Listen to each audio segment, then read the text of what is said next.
পুরুষদেরকে 3টা সাদা কাপড় দিয়া পেঁচায়া, মহিলাদেরকে 5টা সাদা কাপড় দিয়া পেঁচায়া তাড়াতাড়ি ওই কবরের মধ্যে 3.5 হাত লম্বা ঘর, 2 হাত ওই নিচা ঘর, গভীর ঘরের মধ্যে তাড়াতাড়ি যত তাড়াতাড়ি পারা যায় কবরের মধ্যে দিয়ে আসবে। আপন জোরে না নিয়া কবরের মধ্যে নামবে। ঘুম পাড়াইয়া দিয়া উত্তরে মাথা, দক্ষিণে পা, কাবলার দিকে ঘুম পাড়াইয়া লাফ মারিয়া উঠিয়া যাবে। এক এক করে বাস বিছায়া মাটি দিবে আর কবরের মধ্যে অন্ধকার বাড়বে। যাইনি তাকায়া দেখবে মাটি, বামে তাকায়া দেখবে মাটি। রে বন্ধু, দুনিয়ার আপন কেউ যাইবে না। মা পর্যন্ত বা সন্তানের সঙ্গে কবরে যাইবে না, স্ত্রীর সঙ্গে স্বামী কবরে যাইবে না, স্বামীর সঙ্গে স্ত্রী কবরে যাইবে না। বরং সংবাদ খুঁজতে সংবাদ মিলে সংবাদ পাওয়া যায় স্বামী বিচারা রাতের বেলা ইন্তেকাল করেছে।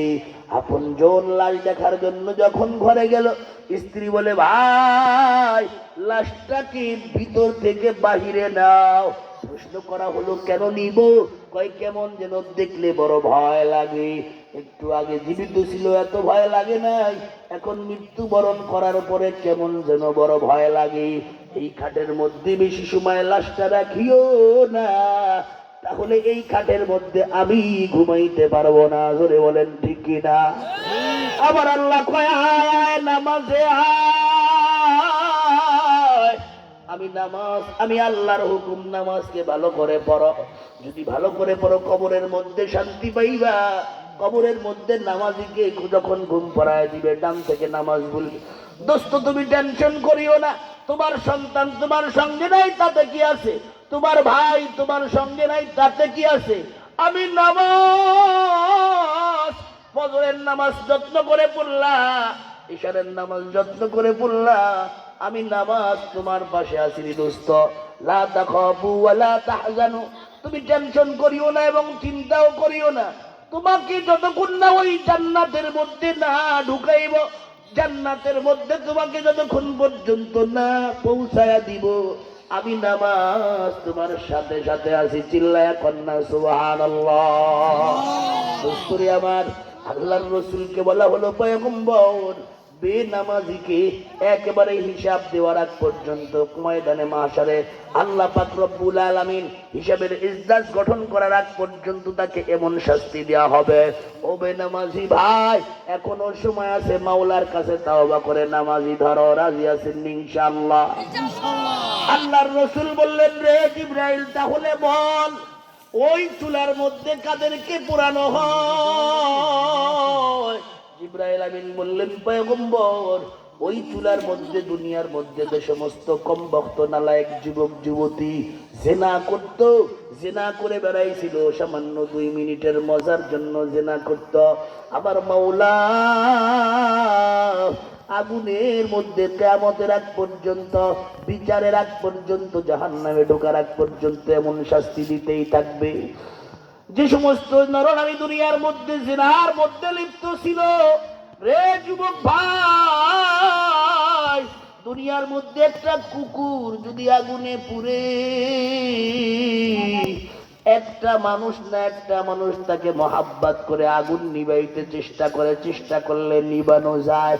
কিন্তু তুমি আমি যে জিনার মধ্যে লিপ্ত, এই জিনার কারণে মাওলার জাহান্নামের আগুনে পড়তে হবে।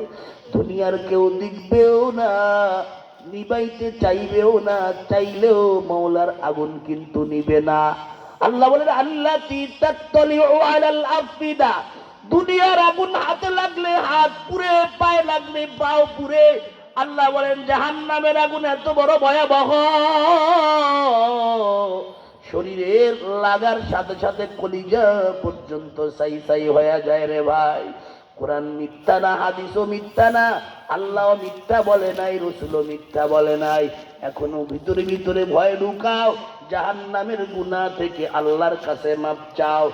আল্লাহর রাসূল আরেকটা বর্ণনায় বলেন, আমি দেখতেছিলাম কিছু মহিলা এবং কিছু নারী উলঙ্গ অবস্থায় পচা গোস্তগুলা খায়, আবার পচা গোস্তগুলা পিছনের রোড দিয়া বিয়োগ করে আবার খায়, আবার পিছনের রোড দিয়া পায়খানার মতো ফালায় আবার খায়। আল্লাহর রসুল বললেন, রে জিবরাইল বলো না, এই নারী পুরুষ কারা যারা পচা গোস্ত খাইতেছে, এত অসহ্যকর দুর্গন্ধ কেমন করে খায়? আল্লাহর রসুলকে জিবরাইল আমিন বললেন, নবী,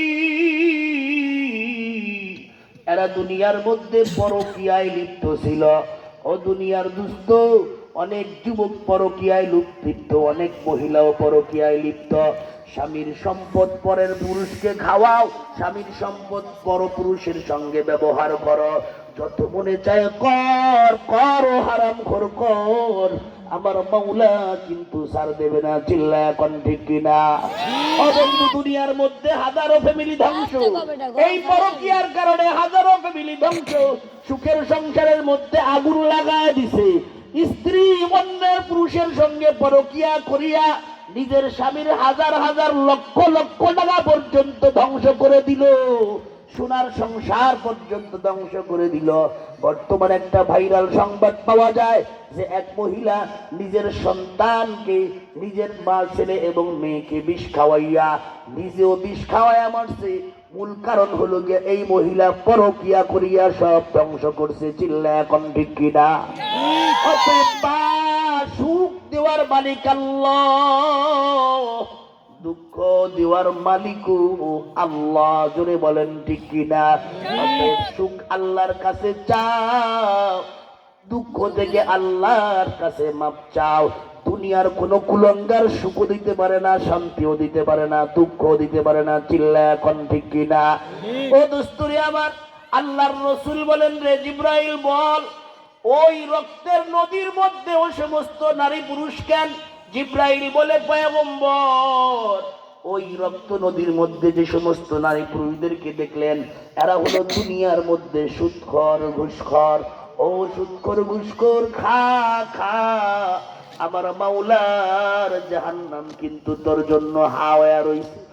আল্লাহর রসুলকে বললেন, পয়গম্বর, জিবরাইল বলেন, পয়গম্বর, দুনিয়ার মধ্যে এই হারামখোর গুলা মানুষের রক্তকে ঘাম বানায় টাকাগুলা খাইতো, 1 টাকা দিয়ে 1000 টাকায় শত শত টাকা সুদ খাইত, লক্ষ লক্ষ টাকা গায়া সুদ খাইত।